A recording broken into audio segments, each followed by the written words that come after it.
As a ceasefire is declared in Gaza, due to begin on Sunday, and we will see about that, not least as the Israeli state continues its genocidal onslaught on Gaza, it's time to take stock.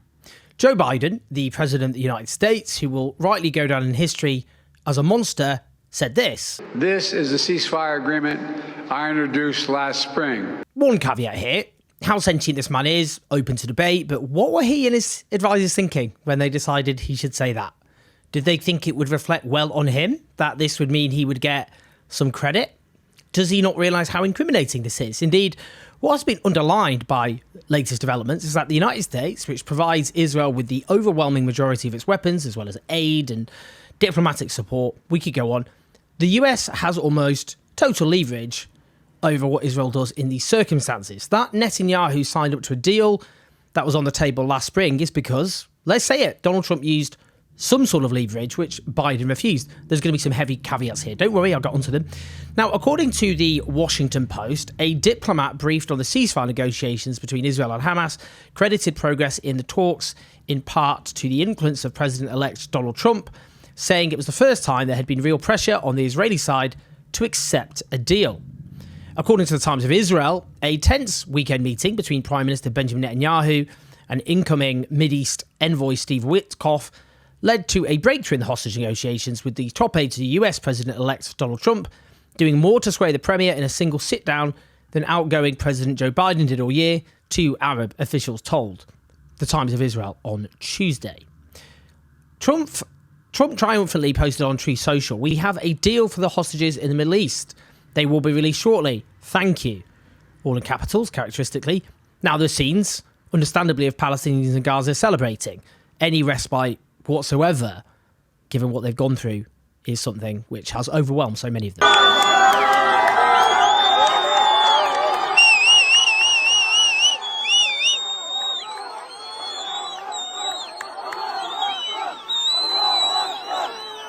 That includes, of course, children who've suffered so much. Let me give you some context about Joe Biden. Let's do this. The two consistent themes of his policy on Israel and Palestine since the 7th of October 2023 are the same as they've been throughout his entire political career.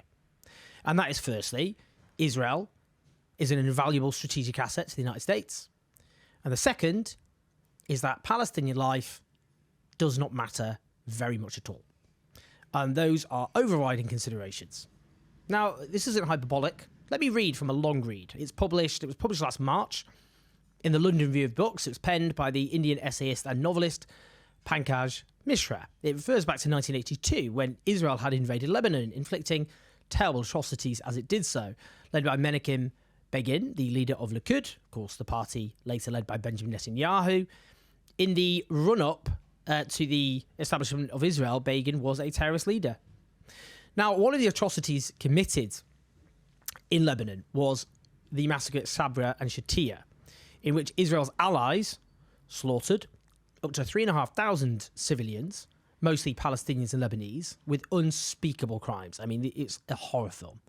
And it should be noted the Minister of Defense, Ariel Sharon, was forced to resign and found culpable for that massacre. Now, Israel's behaviour was too much for the then Republican President Ronald Reagan, who, as Beirut was assaulted, rang Begin and ordered him to cease what he described as a Holocaust. Begin was angry, but he complied. Now, with that context, let me read this passage. In 1982, shortly before Reagan bluntly ordered Begin to cease his Holocaust in Lebanon, a young US senator who revered Elie Wiesel as his great teacher met the Israeli Prime Minister. In Begin's own stunned account of the meeting, the senator commended the Israeli war effort and boasted that he would have gone further, even if it meant killing women and children. Begin himself was taken aback by the words of the future US President, Joe Biden. "No, sir," he insisted. "According to our values, it is forbidden to hurt women and children, even in war. This is a yardstick of human civilization, not to hurt civilians." Well, he didn't abide by it then. If that's a yardstick of civilization, where does that leave Israel today? Absolutely incredible stuff. Let's be very clear. Joe Biden is an anti-Palestinian racist. He clearly does not believe that Palestinian life has any significant worth.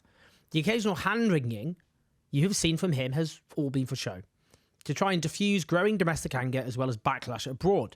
He has gladly, proudly kept arming Israel to the teeth as it has butchered Palestinians in this genocidal mayhem, offering a record amount spent on US military aid to Israel. Now let's go through caveats, and these are big caveats. Israel is bombarding Gaza at the moment, and history tells us they will use the period leading up to Sunday's ceasefire to slaughter as many Palestinians as they can. Dozens are now reported killed since the ceasefire announcement. At one hospital, Ali Arab Hospital, 53 victims who were killed were admitted their bodies because of Israeli bombing since the announcement of the ceasefire. 18 women, 18 children, 4 men, 3 elderly. If that happened in Britain, just that one massacre, well, I mean, these were different massacres, presumably, that would be a national tragedy remembered for generations. And Britain has a much bigger population. It's like approaching 70 million compared to Gaza's pre-war 2.2, 2.3 million. It would shatter society here. Everyone would just be, it would just be shattering in terms of just how devastated so many people would be. It would be like national mourning, remembered for decades. One of the great tragedies of post-war Britain. That's just one massacre. That's just one group of, it's like it's nothing. I mean, it is. It's everything. Every single one of those people, an entire universe, extinguished. But you know what I mean. But what of Donald Trump? Trump is no friend of the Palestinian people, and he has nominated pro-Israel, anti-Palestinian zealots to his incoming administration.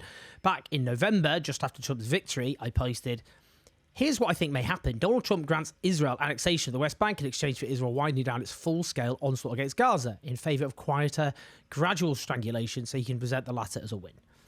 Now, as Mohammed Shahada, a brilliant Palestinian analyst, put it, Trump offered a gift bag in return for a Gaza deal, lifting all sanctions on Israeli extremists, settlers and spyware companies. Major land thefts in the West Bank permitted, Israel violating the ceasefire all they want.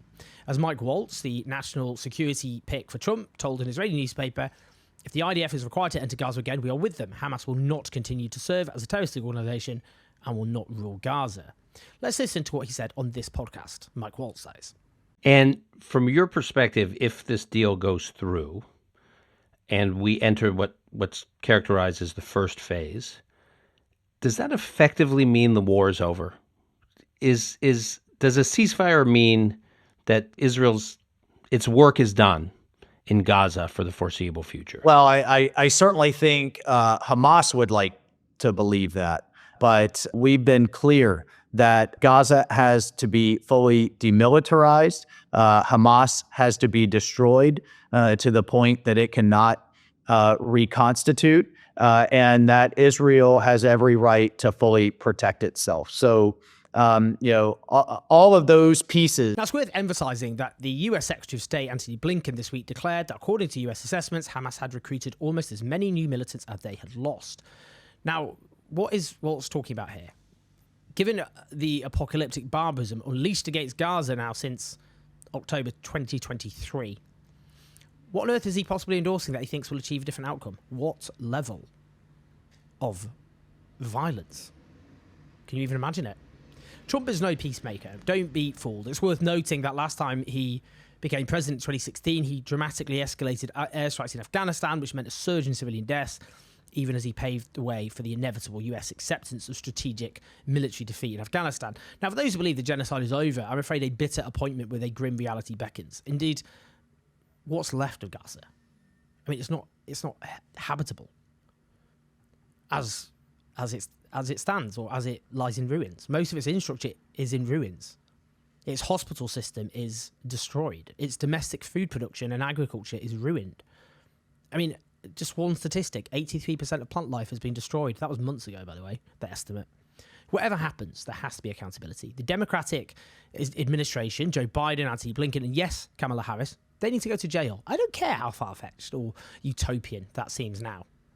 If we normalise this level of evil, then we are paving the way for a future of unspeakable barbarism, and thus paving the way for the destruction of our own species, which I have to say, I think increasingly hangs in the balance. We need accountability for other leaders as well. That includes Sir Keir Starmer, the Labour Prime Minister in the United Kingdom, who at the beginning of this genocide declared Israel had the right to cut off the basic essentials of life to the civilian population of Gaza. He has issued a statement now about the ceasefire and is absolutely disgusting.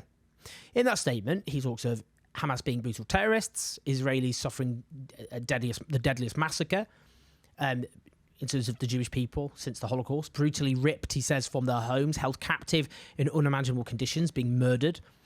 I think we'd agree, extremely emotive language. But when he talks about Palestinians, he just says they have simply lost their lives. That's all he says about them. I mean, no perpetrator identified, nothing that in any way shows kind of an emotional response to what they've gone through. You know, it's like some act of God or natural disaster. There was no evidence, zero evidence, in fact, that this man truly believes that Palestinians have equal worth as human beings. And it's very clear to me that he believes Palestinian life is worth a fraction of Israeli life, and a pretty small fraction at that. Finally, let's think of the Palestinian journalists of Gaza.